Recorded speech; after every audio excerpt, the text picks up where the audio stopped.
Разговараме со Елена Димовска од Академијата за вештачка интелигенција. Добре дојдовте во студиото на Телма. Добре најдов. Вештачката интелигенција почна да покажува заби. Голем број компании светски деновиве најавуваат отпуштање на голем број работници.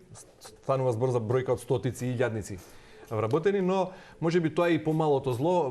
Поголемото зло и она што е пострашно уште е она што на запад се нарекува deepfake или лажно креирани фотографии, аудио или видео записи кои можат да доведат на вистина голем број на луѓе во заблуда, па да биде тоа дали искористено како булинг, како навреда, како напад, дури еве и политиката со оглед на тоа што имаме изборна година и во Македонија и во САД.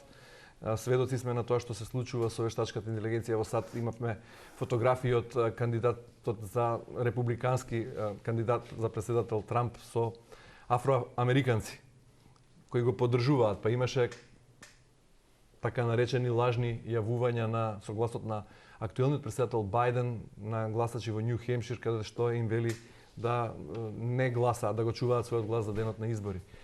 Значи, што се случува на полето на вештачката интелигенција? Има ли нешто што може да се смета за граница? Има ли кој да стави граница? Или неограничени се можностите? И за добро, и за лошо?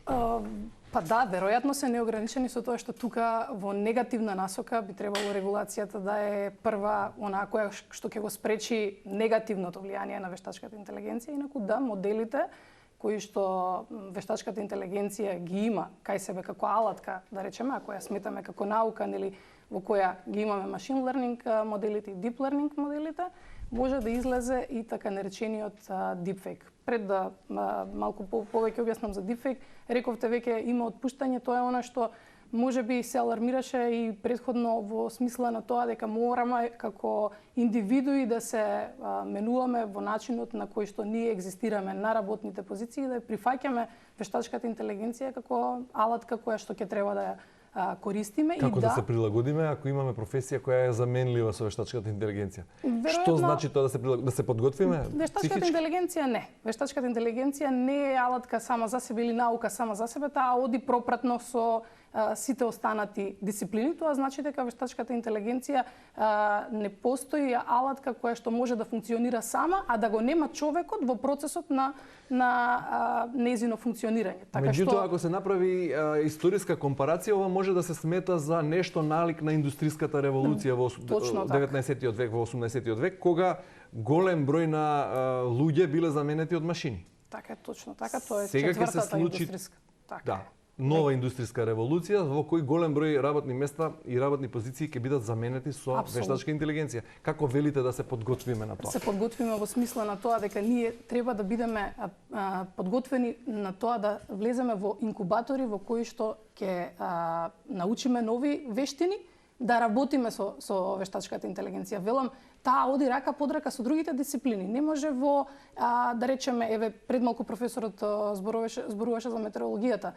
Нема комплетно да ги замени прогностичарите или оние кои што кои имаат познавање од метеорологијата. Но наместо 5 минак биде доволен еден за да ги нахрани компјутерите со инпут податоци за да ги извлече. Веројатно на вештачката интелигенција ќе и треба партнер во тоа да има познавање од науката за која што таа предвидува податоци. Да, веќе ако зборуваме за тоа дали ќе се намали бројот, веројатно оние кои што ќе треба да ги фидуваат или да ги хранат системите ќе бидат во помал број, но истите тие можат да се преориентираат од другата страна на алатката, па да бидат тие кои што ќе го развиваат моделот. Ме разбирате? Значи, тие треба да поседуваат вештини кои што ќе им помогнат да го развиваат. Како што и за луѓето не можеме да генерализираме па да зборуваме за добри и лоши, така веројатно и за вештачката интелигенција. Меѓутоа, таа е креирана од луѓе. Од добри или од лоши луѓе е креирана вештачката интелигенција? Од добри луѓе со добра намера, но секогаш постои простор за злоупотреба, па така и дипфейкот. Во моментов, и не само во моментов, тоа е нешто што надемне над сите нас како злоупотреба од моделите на вештачка интелигенција, но сепак постојат техники за тоа како можат тие да се разоткријат во смисла на злоупотреба, А регулацијата е таа која што Каква е регулацијата во Македонија? Кога станува збор за deepfake и за други? Не само во Македонија, на ниво на Европска унија? И Европска унија постојат регулативи во кои што има рамки во кои што се наведени сите оние значајни етички правила кои што мора секој еден вендор да ги почитува при градење на моделите, но бидејќи знаеме дека имаме отворени модели, секако дека тоа може да представува еден ризик, иако платформите до кои што може да дојде секој еден краен корисник не дозволуваат внес на инпути кои што може да содржат содржина која што може да биде навредлива, што значи дека моделот знае дека вие можете тоа слободно да го пробате на било која платформа, да речеме ChatGPT, нема да одговори со строго навредлива содржина, но сега јасно е дека веројатно може да го заобиколи директното одговарање со навредлива содржина, па да добиеме сепак некоја содржина која не е етичка и не е морална. Подготвена е вештачката интелигенција од луѓе со добри намери, од добри луѓе со добри намери, меѓутоа бидејќи нема граница, деновиве токму читав еден надпис на новинар од New York Times кој зборувал со ChatGPT, комуницирал на крај, тој пројавил, му искажал љубов на новинарот на New York Times. Други моменти читаме каде што ChatGPT сака да владее со светот, изразува намера дека тој со кого зборува од другата страна му е роб, нему.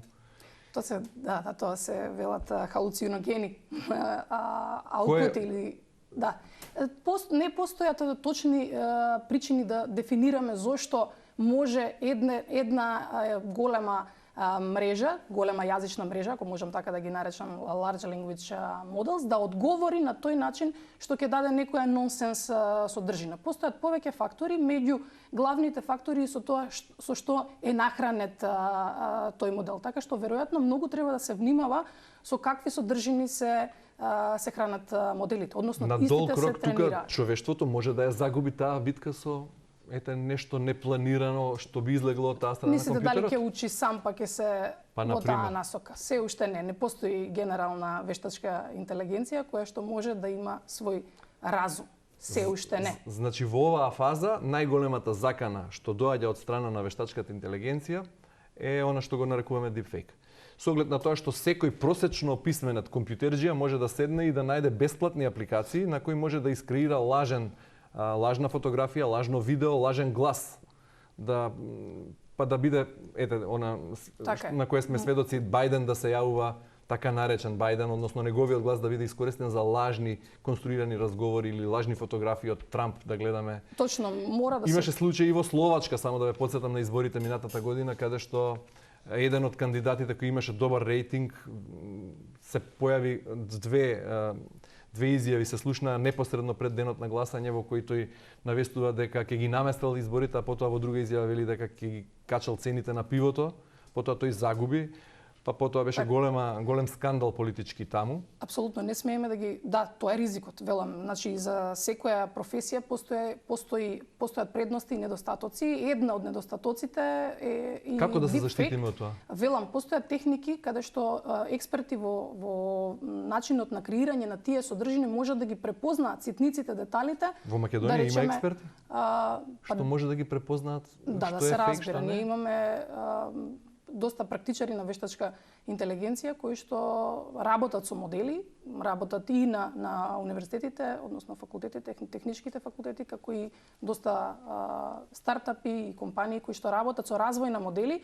Од таа страна, кога тие ги развиваат, исто така воедно можат да ги препознаат и евентуалните проблеми кои настануваат од вештачката интелигенција, тоа се таквите креирани содржини. Исто така, како алатка за булинг и за навреда, точно, и за оцрнување и за уништување и на рейтинг и на углед и на уништување на цели семејства со порнографски содржини, со земање на фотографија и креирање на лажна затоа имаме можност да... Како да се заштити Македонија, кога е едно широко поле на неограничени можности? Платформите каде што треба да се објават тие содржини, каде што би се објавиле содржините, мора да имаат можност да истите бидат пријавени, доколку се работи за содржини кои што се со навредлива содржина. Велиме на платформите каде што ако се тоа социјални медиуми, веднаш можеме на Facebook да ги пријавиме до вендорот, да ги пријавиме содржините кои, да речеме, содржат некаква навредлива нота во себе. Меѓутоа, јас се прашувам, ако Америка се соочува со вакви проблеми, па еве,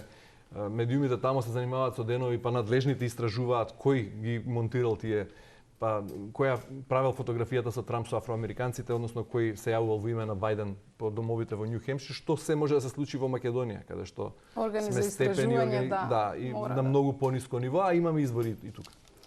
Веројатно да, реков во смисла на контролата мораме да сите фактори кои што или чинители во јавниот живот мора да бидат свесни дека не смеат да поддржат такви содржини и дека мора добро да се истражи. Тоа е исто како лажните вести. Вие веќе сте запознаени со. Значи повторно оставено на етичкиот момент, односно на Да, но во рамките кои што вклучуваат етички и морални вредности од големите вендори зборуваме, каде што да речеме тие модели ќе треба да бидат развиени, како што се Microsoft, Google, AWS, тие имаат своји рамки во себе и тимови кои што работат на тоа дека не смее да се користат навредливи содржини, ниту еден јузер не смее да развива модел кој потоа може да се користи во таа насока, така што тоа дефинитивно се санкционира од страна на големите вендори. Доколку излезе, да речеме, протече некаква содржина која што е со навредлива нота, тука пак треба регулативата од аспект на државите и сите органи во државите да се грижат за тоа. И не е само тоа проблемот. Проблемот рековме дека може да биде секогаш кога ние неетично ќе ја доживееме вештачката интелигенција или ќе ја имаме како алатка за да наштетиме некому, ќе имаме проблем со тоа да се соочиме со, како и впрочем не само со вештачката интелигенција, туку тоа може да се случи и со традиционални софтвери. Не мора да значи дека вештачката интелигенција, рековме, повторно стои. Како впрочем и многу други нешта може да бидат искористени во добри или во лоши цели. Во ред ве представив како Елена Димовска од Академијата за вештачка интелигенција во Скопје. Што правите вие таму на таа академија и која би била вашата порака кон гледачите кои имаат одреден степен на резерва или некаков страф од вештачката интелигенција? Тоа е неминовност, тоа е тоа што е реалност со која треба да се соочиме, што треба да направат и како да ги направат првите чекори за запознавање и за Токму во насока на целиот разговор за да ја демистифицираме вештачката интелигенција и подобро да ја разбереме, Академијата за вештачка интелигенција на СМОС Едукација нуди целокупна програма од почеток до крај за почетници кои што воопшто никогаш не се занимавале со вештачка интелигенција, дали се тоа млади луѓе кои што сакаат да се насочат во развој на AI решенија или пак некој кој смета дека едноставно сака да се запознае со вештачката интелигенција повеќе да ја пренасочи својата кариера. Имаме модули во рамки на академијата во кои што може да се запознаат од основите на вештачка интелигенција и што таа за нив во иднина би можела да значи до развој на една платформа. Така е. Како предавач таму колку пати на ден четувате со ChatGPT или со Bing? Доста често и токму од причина да ги истестирам моделите и што е она што ќе ми даде како разлика во резултатите, кој е најдобриот промпт. Знаете, денеска е промпт инженеринг една од новите професии која што се најавува во насока на она што рековме губење на позициите во определени сектори. Промпт инженеринг е ветувачка професија која што повторно ќе речам. Што значи промпт инженеринг точно? Промпт инженеринг не мора да значи во права насока на зборот инженер или може и така, можеме да речеме и уметник, некој што ќе знае да направи добар промпт или одличен инпут за да добие соодветен резултат. Одговорот од страна на вештачката интелигенција. Уште еднаш ќе бидам малку индискретен да прашам што конкретно вие четате на дневна база, односно се допишувате со вештачката интелигенција. Последен разговор е некој поинтересен вака за гледачите. Генерално при подготвувањето за емисијата, воедно бидејќи е и денот на енергетска ефикасност, знаеме дека тоа е уште така е. За уште еден од ризиците кои што вештачката интелигенција ги има во насока на трошење на електричната енергија при тренирање на тие модели, тоа може би од deepfake е малку поголем ризик, воопшто не споменавме. Илон Маск предупреди дека ќе останеме без струја. Без електрична енергија, што навистина е загрижувачки и ликовите како Илон Маск го користат своето влијание токму повторно во позитивни цели, без разлика што тој има корист од вештачката интелигенција и што важи за контроверзен бизнесмен. Така и дополнително тоа го користи своето влијание да ја го повлече вниманието на тоа што значи вештачката интелигенција во позадина и сите оние дата центри кои што трошат Да речеме колку 33.000 просечни американски семејства електрична енергија. Дека треба да се свртиме кон обновливите извори, дека треба да ги насочиме дата центрите. Тоа го знаеме и без вештачката интелигенција. Апсолутно, но ризикот што постои од вештачката интелигенција и тоа колку троши електрична енергија дополнително дава значење на зелената агенда. Реална е опасноста да останеме без струја летото? Веројатно моделите ќе бидат само поспори. Што значи тоа? Тоа значи дека тренирањето на моделите, да речеме, ако траело со денови и месеци во смисла од 80 часа, постојат оптимизации на моделите со цел да не трошат многу електрична енергија, па ако еден тренинг на модел трае 80 часа, сега ќе трае 82 значи, часа да и нема да имаме ризик светски рестрикции без струја. Веројатно. И уште што конкретно пишувавте, го прашавте што ќе ме прашаат на емисија? Што ќе ме прашаат на емисија, ама ги немаше податоците за вашите прашања, секогаш се непредвидливи. Ви благодарам многу за гостувањето во Удиенска. Благодарам и вас за поканата.